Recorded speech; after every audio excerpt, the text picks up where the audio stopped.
কাল ছিল 17ই সেপ্টেম্বর। গোটা বিশ্ব যখন স্থিতিশীলতার দিকে এগোতে শুরু করেছে, ঠিক তখনই লেবাননের হিজবুল্লাহ গোষ্ঠীর উপর ইসরায়েলিরা যেভাবে আক্রমণ করলো তা এক কথায় অভিনব, নজিরবিহীন এবং চরমতম বটে।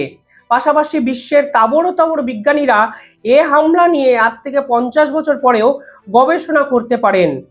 পেজার অ্যাটাক, নিঃসন্দেহে যা অন্য দেশ ভাবতেও পারেনি, ইসরায়েলিরা তাদের টেকনোলজি ব্যবহার করে সেই পেজার অ্যাটাকে একসাথে 3000 ব্যক্তিকে ঘায়েল করলো লেবাননের। কিন্তু কেন এই পেজার অ্যাটাকের ভাবনা? পাশাপাশি সারা বিশ্বকে ঠিক কি বার্তা দিল ইসরায়েল? ইসরায়েল বোঝালো শুধুমাত্র অস্ত্রশস্ত্রে মজবুত হওয়া নয়, ইন্টেলিজেন্স এবং টেকনোলজিকে ব্যবহার করলেই বিশ্বের তাবড় শত্রুপক্ষ যে কেঁপে যেতে পারে তার সব থেকে বড় উদাহরণ হলো এই লেবানন ভার্সেস ইসরায়েলের যুদ্ধ। আমরা সাম্প্রতিককালে রাশিয়া এবং ইউক্রেন যুদ্ধের একাধিক গবেষণামূলক তথ্য দেখেছি। সেখানে রাশিয়া বিপুল অস্ত্রশস্ত্রে বলীয়ান হয়েও ইউক্রেনের কাছে কিন্তু পিছুপা হতে বাধ্য হয়েছিল শুধু টেকনোলজির প্রয়োগে। রাশিয়ান ট্যাঙ্ককে মাথার উপর দিয়ে বায়ুসেনা, ইউক্রেনের বায়ুসেনা এবং ন্যাটো বাহিনী ক্রমাগত আক্রমণ করে যায়। অর্থাৎ বর্তমান সময়ে যুদ্ধে প্রয়োজন টেকনোলজি এবং ইন্টেলিজেন্সি, যা ইসরায়েল কিন্তু ব্যবহার করে গোটা বিশ্বকে চমকে দিল। এবার কেন এই পেজার অ্যাটাক? পেজার অ্যাটাকের নেপথ্যে কারণই বা কি? কেন এই যে লেবাননের হিজবুল্লাহ গোষ্ঠী কোনো ইঙ্গিতই পেল না? এই সব নিয়েই আজকের এই ভিডিও। আপনারা দেখছেন দ্য ইন্ডিপেন্ডেন্ট বেঙ্গল। তবে তার আগে যারা এই চ্যানেলটি এখনো সাবস্ক্রাইব করেননি তারা একটু সাবস্ক্রাইব করে দেবেন।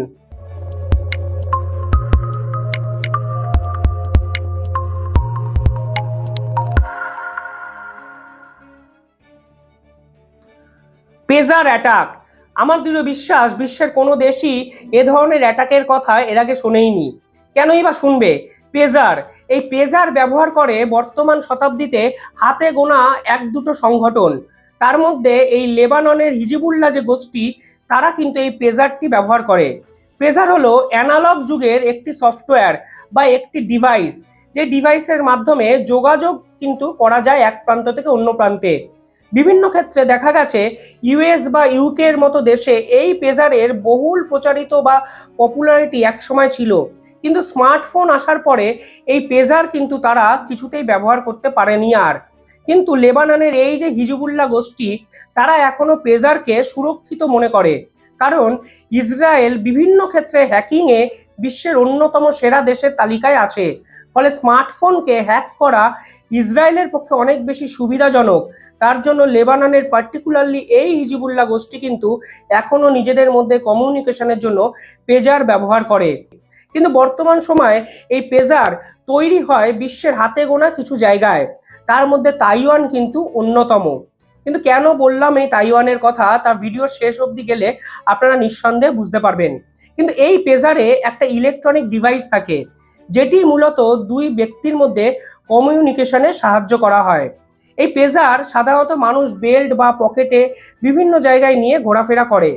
এই যে লেবাননের হিজবুল্লাহ গোষ্ঠী, তারা এই পেজার বিভিন্ন ক্ষেত্রে ব্যবহার করেছে অতীতেও এবং বর্তমান সময়েও।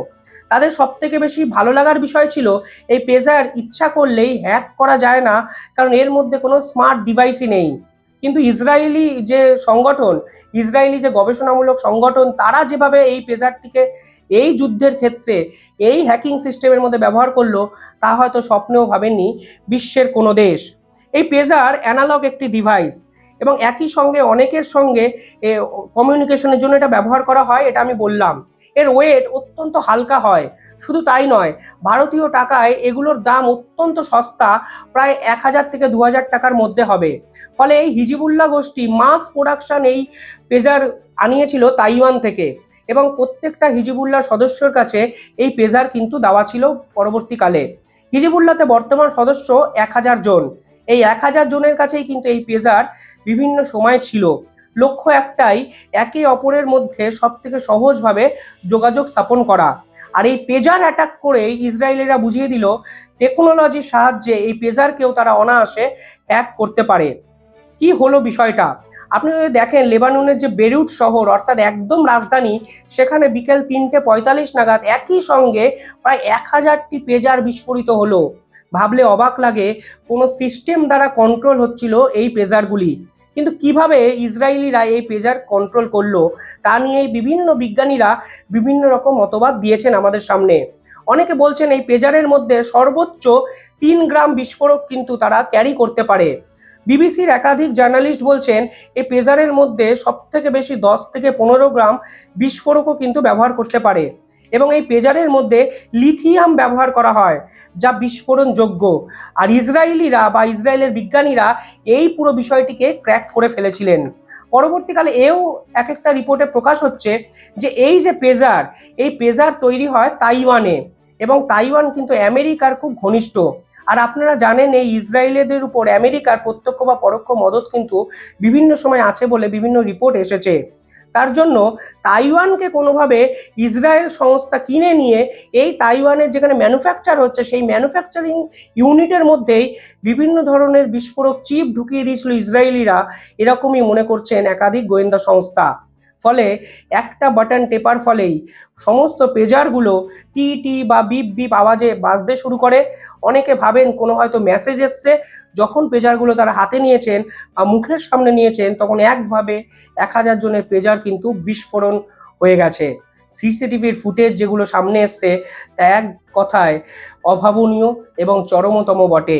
এই পেজারের জন্য 3000 মানুষ অফিসিয়ালি ইনজোর্ড হলেও যে ইনজুরিগুলো হয়েছে তার ক্ষতিপূরণ কিন্তু জীবনভর করতে হতে পারে এই হিজবুল্লাহ গোষ্ঠীর।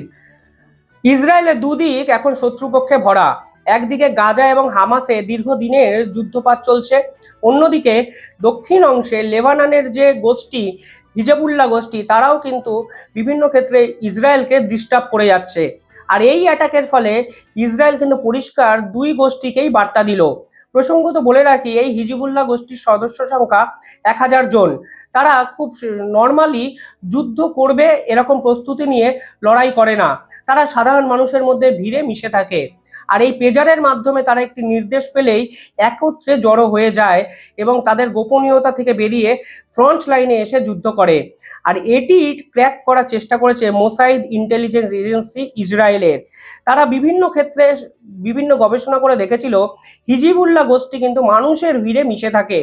ফলে বাজার এরিয়া অঞ্চলে একদম সাধারণ মানুষের জীবন ধারণের জন্য সেই সময়ের মধ্যে যদি একই সঙ্গে বিস্ফোরণ ঘটানো যায় তাহলে লেবাননবাসীকেও কড়া বার্তা দেওয়া যাবে যে তারা যেন ভবিষ্যতে ইসরায়েলের সঙ্গে যুদ্ধ না করতে চায়। পরবর্তীকালে তারা প্রত্যেকটি পেজারে একটি সিগন্যাল পাঠায়, মানুষের ফোনে মেসেজ গেলে যেরকম ভাইব্রেট হয় ঠিক সেরকমই।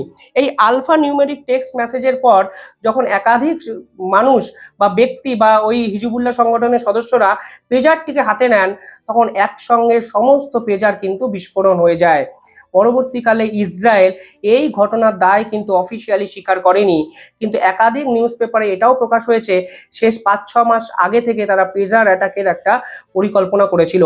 আমেরিকা সঙ্গে সঙ্গে সাংবাদিক সম্মেলন করে পুরো বিষয়টির দায় কিন্তু ঝেড়ে ফেলে। I can tell you that the U.S. was not involved in it.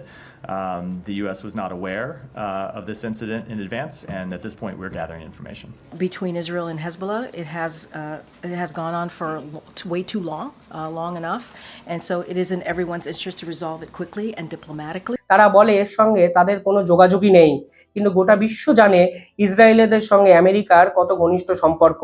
পাশাপাশি ভারতের উপর কীরকম ভবিষ্যতে এই পুরো বিষয়ের কূটনীতিক পর্যায়ে ডিপেন্ড করে তা আমরা নিঃসন্দেহে দেখব। কিন্তু গোটা বিশ্বকে ইসরায়েল যে টেকনোলজির স্বাদে যুদ্ধের প্রস্তুতি বা যুদ্ধ কিভাবে করা যায় শেখালো তা কিন্তু পাশ্চাত্য দেশের কাছেও একটা শিক্ষণীয় বিষয়। 3000 জন মানুষ মারা গেছেন এটা বাস্তব, কিন্তু টেকনোলজি এবং ইন্টেলিজেন্স এর সহায়তায় যে পেজার অ্যাটাক ইসরায়েল করলো তা ভবিষ্যতে বিশ্বের কোনো দেশ যদি অবলম্বন করে তা কিন্তু ঘোর ভয়ঙ্কর একটা বিপদের সম্মুখীন হতেই পারে। বিশেষত আমরা বিদেশি বহু শক্তির স্মার্টফোন ব্যবহার করি, আমাদের অজান্তেই যদি স্মার্টফোনে এই ধরনের ডিভাইস ইনস্টল করা থাকে এবং ভাবুন গোটা বিশ্বের সমস্ত ওই কোম্পানির স্মার্টফোন একই সঙ্গে ফেটে গেল তাহলে কিন্তু ভয়াবহ জায়গায় যেতেই পারে। তাই এই পুরো বিষয়টা রীতিমতো বিজ্ঞানীদেরও আজ থেকে 50 বছর পর চর্চার বিষয় হবে বলে আমার ভীষণ মাত্রায় মনে হয়। কিন্তু এই যুদ্ধ কোথায় শেষ হবে তার দিক নির্দেশ কিন্তু লেবানন বা ইউক্রেন কিংবা রাশিয়া কিংবা ইসরায়েল কেউ করতে পারছে না। বিশ্বের পরিস্থিতি কিন্তু ক্রমেই উত্তপ্ত হচ্ছে বলে আমার মনে হয়।